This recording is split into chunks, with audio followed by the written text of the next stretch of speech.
Thank you, Stephen. Good afternoon to you, ladies and gentlemen. I am having to hobble with a stick, so you'll bear with me as I do that. I would love to see this happen in reality one day. I'm dreaming of this. I have been dreaming of it for over 4 years. First of all, thank you so much for being here today to mark the 4th anniversary of the start of the aggression against Yemen by a coalition led by Saudi Arabia, supported by our own government and the US regime. It is tragic that not only our government but the other European and Western governments have been selling weapons to a regime that is known for being most brutal in the world, a regime that has been supplying terrorism to the whole world, including our own streets in London here aren't safe from this regime. Yet our government continues to supply weapons to them and come up with excuses like, if we don't do it ourselves, then somebody else will supply that weapon. Well, that's no excuse. It's like saying, if I don't sell heroin myself, then some other dealer will be selling heroin. The ultimate point is that something is wrong, it shouldn't be done. What is most devastating is that for 4 years, the people of Yemen have been subjected to the world's most brutal campaign of air raids using all sorts of weapons, including prohibited weapons such as cluster bombs, chemical bombs and biological bombs. The biological bombs and the chemical bombs have now led to the world's most shocking spread of cholera. Over 1 million people. That has never happened in the history. A child is dying every 5 minutes, we are told, and that child is under the age of 5. Why? There is an illegal blockade. The UN Human Rights Council confirmed that the blockade against Yemen is illegal. Yet our government continues to support that, and it seems completely disgraceful. There is a systematic approach to the conflict in Yemen insofar as there is targeting of civilians, and always civilian places such as weddings, funerals, homes, schools, buses and such like places.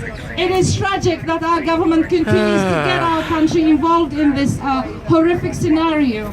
We have figures of over 85,000 children have now been murdered by this illegal aggression on Yemen on the world and on false pretexts such as the Iranian threat. Well, how far can that be taken is quite vexing. The media has been ordered literally not to allow any covering of what's happening in Yemen on the ground. It is quite tragic, it's quite shocking. There is systematic approach to the targeting of civilians, and the aim is just one thing, and that thing is to subject the people of Yemen to the slavery of the world's most brutal regime, the Saudi regime, that has been implicated in 9/11. That is behind every other terrorism known in the world because of its ideology of that Satanism known as Wahhabism.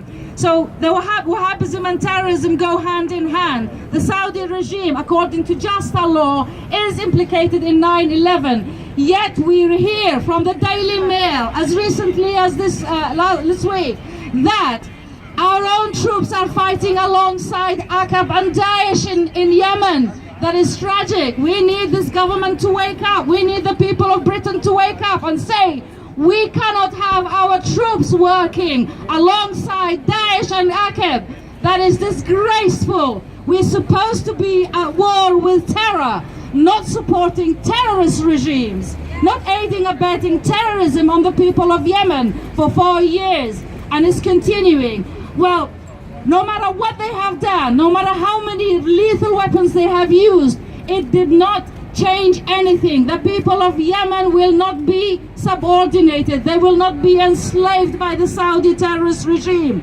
They will not give up their sovereignty, even if the lies about the legitimacy or the internationally recognized government, a concept that does not exist in law. There is no such thing as internationally recognized. Not the international community is able to choose a government and a president for any country in the same way that the international community can't choose for us here in Britain who to govern us. The international community cannot do that to the people of Yemen because it is a sovereign state that has its independence, that has its jurisdiction, that has its laws and norms and systems. Cut the lies, stop the bullshit, stop killing innocent women and children in funerals and weddings, stop aiding and abetting terrorism through the back doors while you're nicking our liberties right here. You're taking our liberties in the name of fighting terrorism. But our troops are alongside Aqaba and Daesh in Yemen. Why? I need an answer. We need an answer. The people of Britain need an answer. We had our liberties taken to fight this evil thing called terrorism, yet we hear from the Times and the Daily Mail, right-wing papers telling us what's going on. I am completely flabbergasted at this revelation, to be honest. I heard rumors that our troops were on the ground. I didn't know to this extent. I am now completely flabbergasted. I am speechless. I don't know what to say when people tell me your government is aiding and abetting terrorism in Yemen. I don't know what to say to them because they will shove on my face the Daily Mail and the Times. I am in a position very, very critical, more than most people. As a lawyer, my duty is to uphold the rule of law. So I am standing here today, sick as sick can be. I am disabled at the moment and homebound, but I came out today to say to my government, stop the hypocrisy, stop the lies, stop taking part in what may be described as a systematic approach to extermination of civilians in a sovereign state. Stop the lies, get out of Yemen. It's time to review the situation. This regime, not only has it been implicated in 9/11, it has also committed the most brutal murder of an international journalist. Jamal Khashoggi's death hasn't left us. This is the same regime we're talking about, and we're continuing to supply them with weapons, logistics, intelligence, and troops on the ground. And we're also not objecting to the illegal blockade that is causing more deaths than anything else. Ladies and gentlemen, I say there is a systematic approach to killing civilians in Yemen with one objective, which is to enslave the people of Yemen and steal their resources. Now, I will say this to you. After 4 years, that is not going to happen and will never happen. And the only losers in this is people who have been involved in this coalition and supporting them, because history will not forget the people who have been involved in the systematic extermination of civilians in Yemen, mainly women and children. Shame on us for taking part in this. Shame on us for continuing it. High time we review the position and withdraw our support immediately. Otherwise, there's going to be very, very serious legal implication. I and along other lawyers from the international jurisdictions all agree that there are very serious war crimes, genocide and crimes against humanity to be answered in a tribunal of law, whether it is in the course of this country where the Geneva Conventions Act obliges us to try any war criminal right here in Britain, or there is a special tribunal set up for this. We don't know. Either way, I expect big stink out of this that will go on for many, many years. Let us not continue this horrible mess.